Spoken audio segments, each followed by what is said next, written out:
صل على سيدنا محمد الفاتح لما أغلق والخاتم لما سبق ناصر الحق وحق وهادي إلى صراطك المستقيم وعلى آله حق قدره مقداره العظيم. بسم الله الرحمن الرحيم.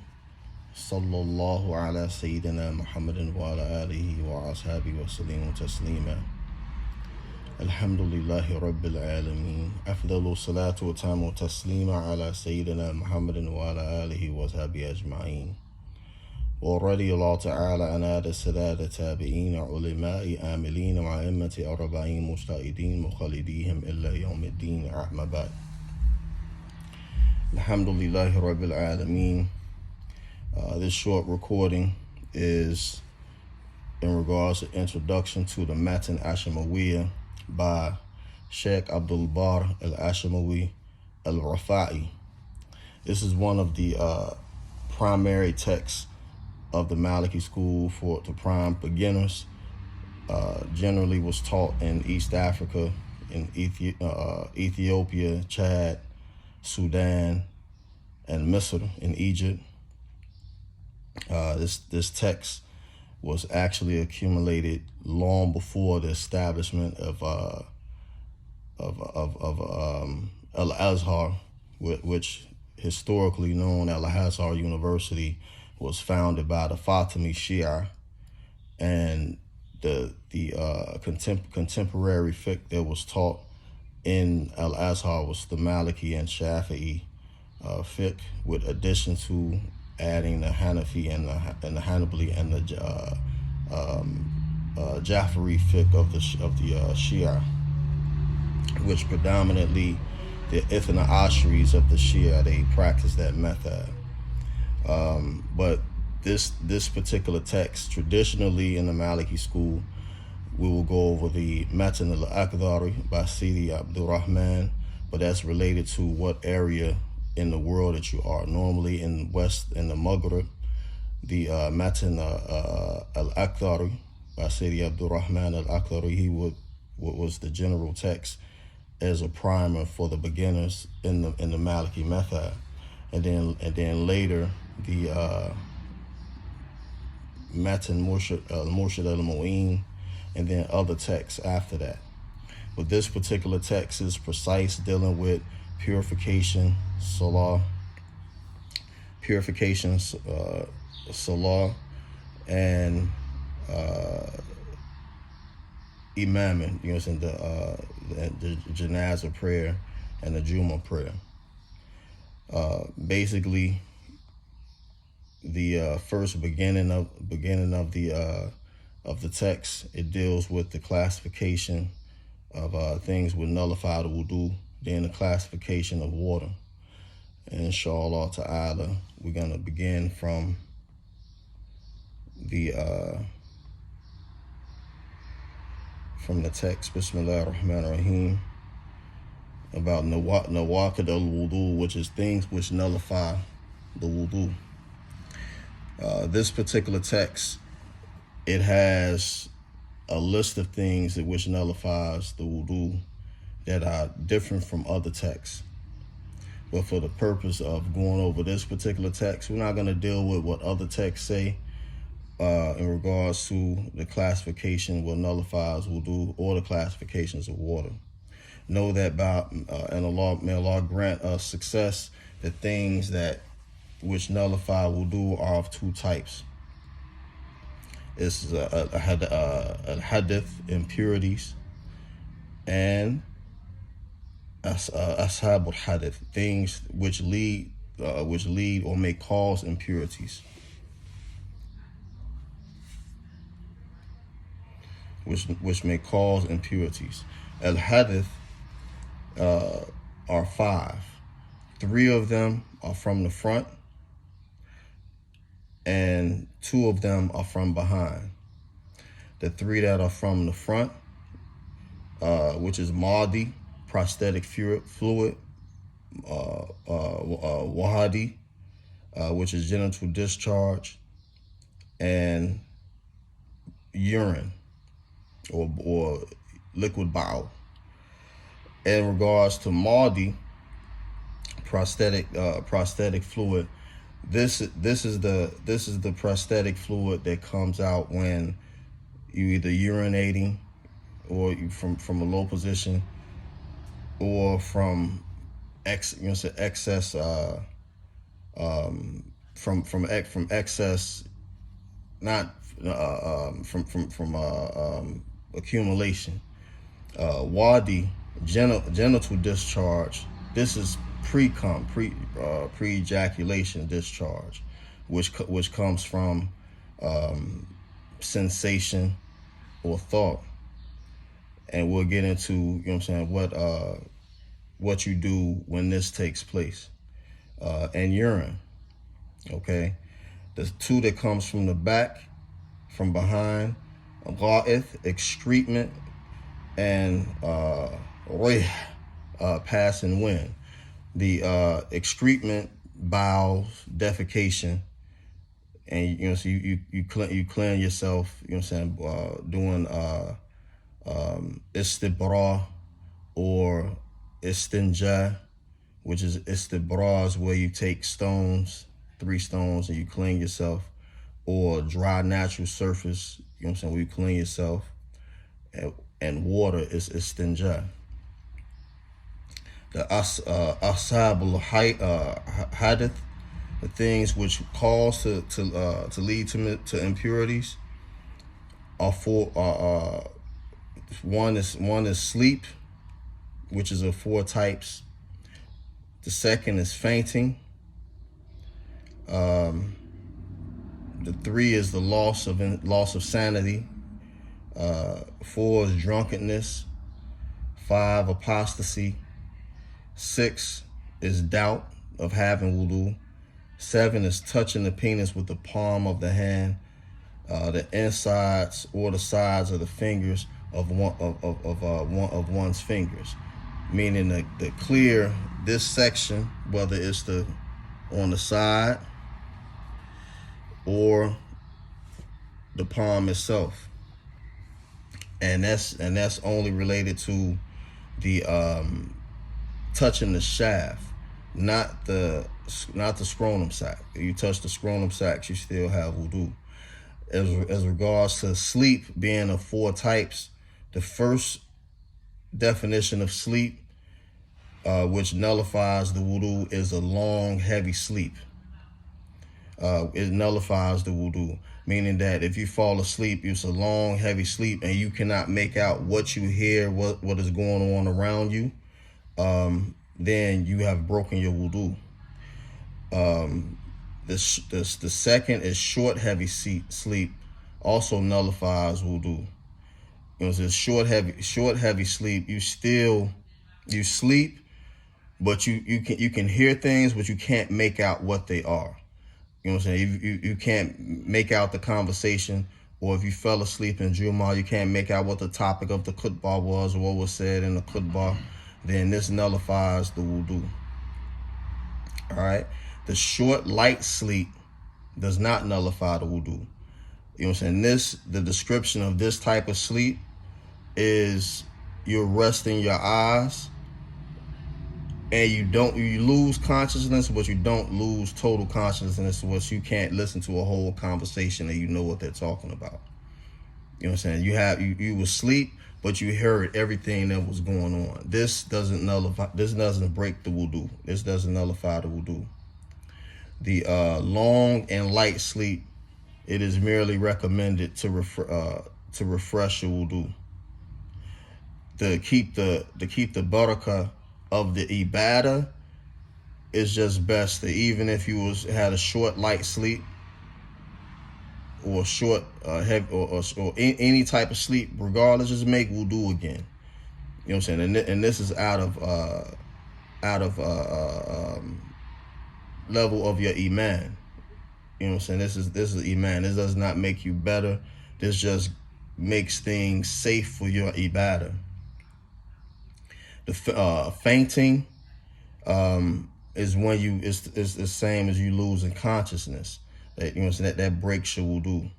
When you become temporarily insane, you know what I'm saying, or a state of being in majnun, you lose your intellect.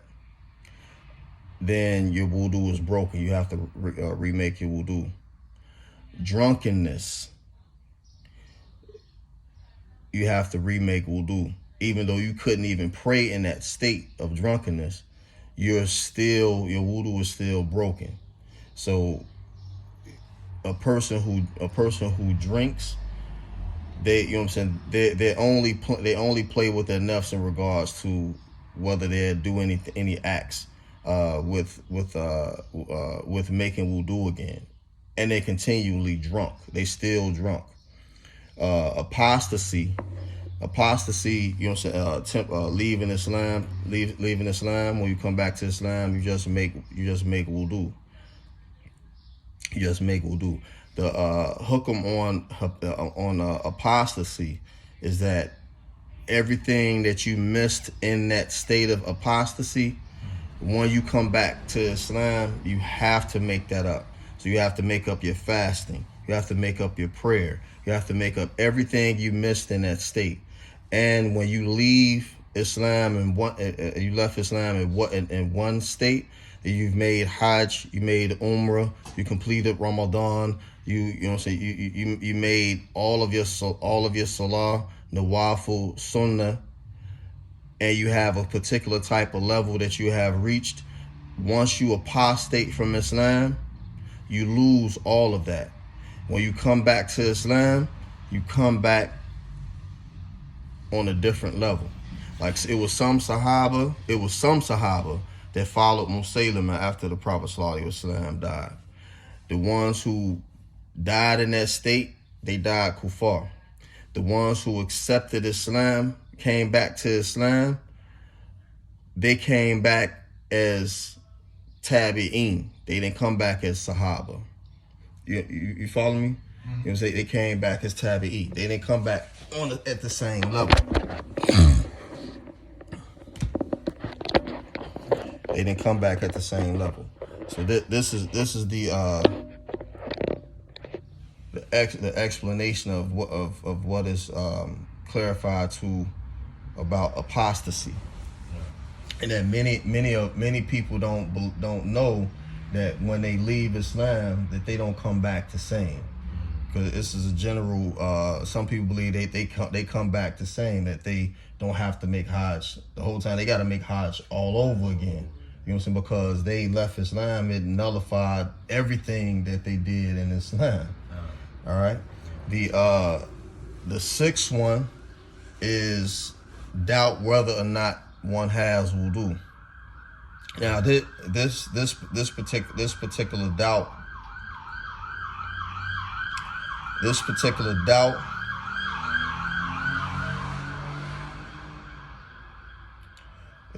doubt of one or not whether they had wudu is related to when I just prayed Salatul Dhuhr. I made wudu before I came. All right, now after giving a class and Salatul Asr come in, if I thought that I have to make wudu again, then I would have to make wudu again. Only if the thought came to mind. That's what initiates the doubt.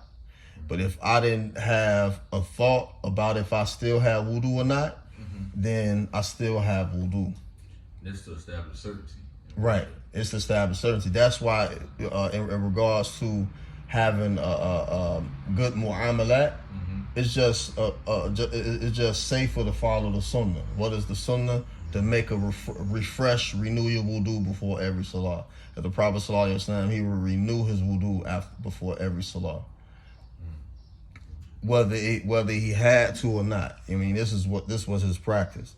So even if the person has doubt, and this is his practice, whether he had doubt or not, he knows, Allah knows, that he's gonna renew his wudu. And that's like when the Prophet was speaking to Bilal. Nah. And he said, I hear your footsteps in Jannah. What is it that you do? And he said that I stay in the state of wudu. And I pray 2 rakats after I make wudu. You know, this is they call that hayatul wudu. Hayatul wudu.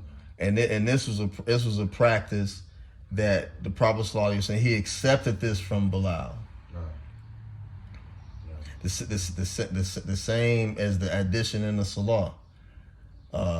Sami Allahu liman hamida, Rabbana lakal hamdan kathiran tayyiban mubaraka fi. You know what I'm saying? The Prophet ﷺ heard, he said he saw 70 angels rushing, fighting each other to go record what was said. And he asked who said it. And one of the Sahaba, he stood up and said that I said it. And then the seventh one is touching the penis with the palm of the hand, inside or the side of the fingers, even if by one finger. And you know, this applies to a person, like I said before, who touches his own penis, not a penis of someone else, as in the case of the doctor, and also that refers to the direct skin-to-skin contact. There's no harm if there's a veil or towel in between. And so that the thing is, like, for example, I changed my ibn, right? If you know what I'm saying, I got wudu. If I touch his penis, I still got wudu. Yeah. You know what I'm saying? This ruling is for me touching my own penis. The other thing too is that if we touch our scrotum sac, is still part of our private part. It's a part of our private part, but us touching our scrotum sac is not breaking our wudu because it's not directed, you know what I'm saying, directed to the penis. You know, so this is why the ruling only applies to touching the penis and not the whole of the private part. No, I got a few more minutes. As for touching the opposite sex, it is of 4 types. And all of these types are generally by intention or not having intention. The first one, if pleasure is intended and thus found, wudu is nullified.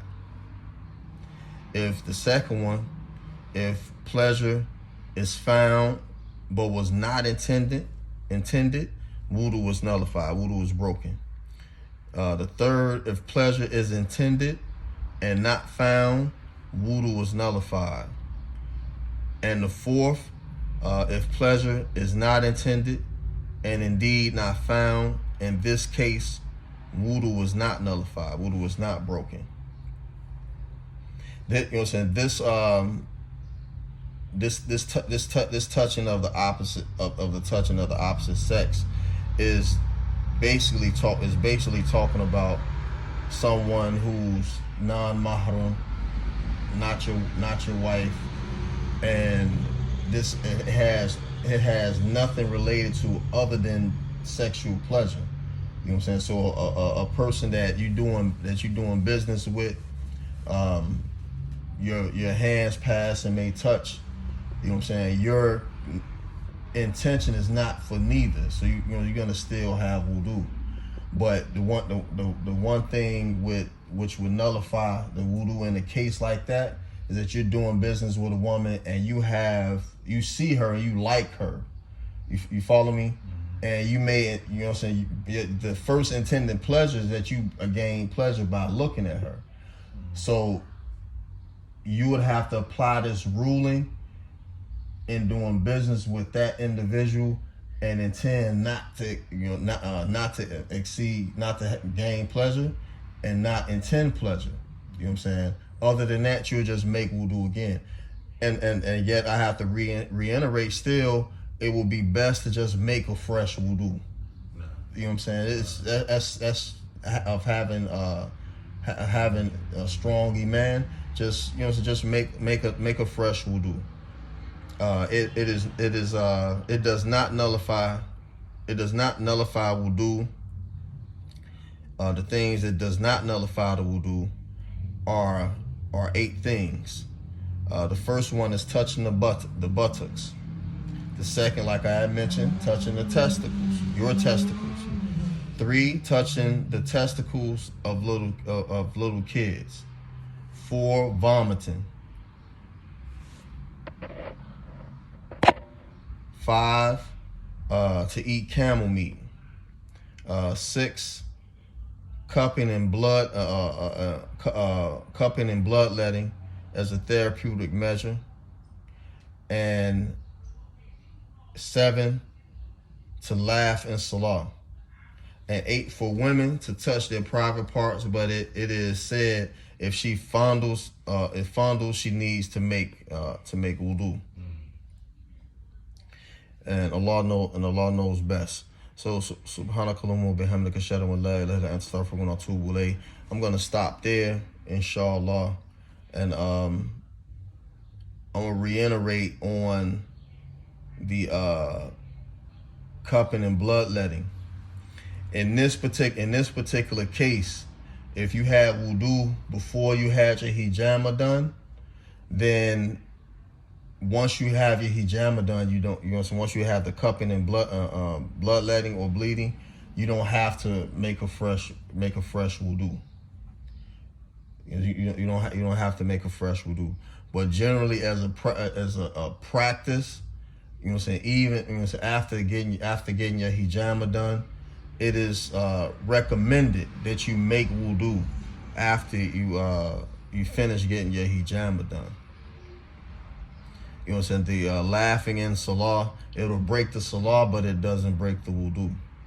In another school, laughing breaks the wudu and it breaks the salah, if the laughing in salah.